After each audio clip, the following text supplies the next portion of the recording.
دیکھیے یہ جو وقف کا بل ہے یہ بہت ہی نازک مسئلہ ہے. جلد بازی میں اگر سرکار یہ چاہتی ہے کہ بلڈوز کر کے جوائنٹ ورکنگ کمیٹی سے اس کو پارلیمنٹ کو لایا جائے تو اس کے بہت برے نتیجے نکلیں گے قانونی طور پر بھی اور ایک کمیونٹی پر اس کا بہت برا اثر پڑنے والا ہے. کیونکہ اس میں جو امینڈمنٹس پرپوز کیے جا رہے ہیں وہ وقف پراپرٹیز کو بچانے کے لیے نہیں کیے جا رہے ہیں, وہ وقف پراپرٹیز کو برباد کرنے کے لیے کیے جا رہے ہیں. اور جیسا کہ ہمارے ابھی فاضل دوست ناصر صاحب نے کہا ہے کہ لینڈ تو اسٹیٹ لسٹ میں ہے, لینڈ کا جو مسئلہ ہے وہ تو اسٹیٹ کے تحت ہوگا. تو اس لیے اس پر جلد بازی میں اتنی تیزی سے جو بی جے پی اس بل کو جے ڈبلیو سی سے ختم کرا کے پارلیمنٹ لانا چاہ رہی ہے, یہ ہم کو سمجھ میں نہیں آ رہا ہے.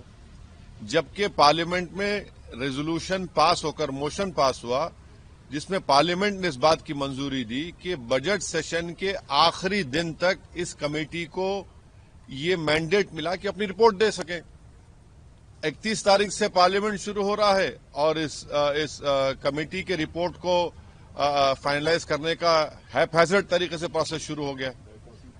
آپ اندازہ لگائیے کہ ہم لوگ کلکتہ ایئرپورٹ پر بیٹھے ہوئے ہیں لکھنؤ جانے کے لیے, اور وہاں پر ہمارے کو یہ میسج آیا تھا کہ آپ کو جو کلاز بائی کلاز امینڈمنٹس دینا ہے آپ کو صرف 48 گھنٹے دیے جا رہے ہیں.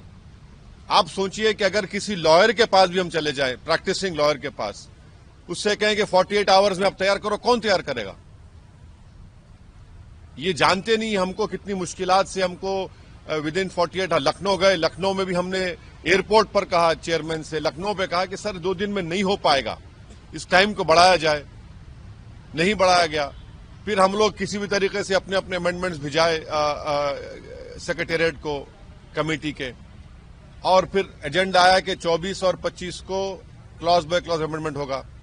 کل رات میں 11 بجے ایجنڈا چینج ہو گیا, میٹنگ کینسل ہو گئی. ابھی آپ 27 کو میٹنگ رکھ رہے ہیں. تو یہ سمجھ میں نہیں آ رہا کہ آخر ایسی کیا جلد بازی, ایسا کیا آسمان گرنے والا ہے. یہ بہت ہی نازک قانون ہے, نازک بل ہے. اس کے پروویژنز کے اثرات بہت فار ریچنگ ہونے والے ہیں آن دا وقف پراپرٹیز. مگر افسوس کے ساتھ ہم کو یہ کہنا پڑ رہا ہے کہ یہ جو جس طریقے سے بی جے پی کی سرکار جے ڈبلیو سی سے اس بل کو ختم کرا کر پارلیمنٹ آنا چاہ رہی ہے, یہ پروسیس ٹھیک نہیں ہے, غلط ہے.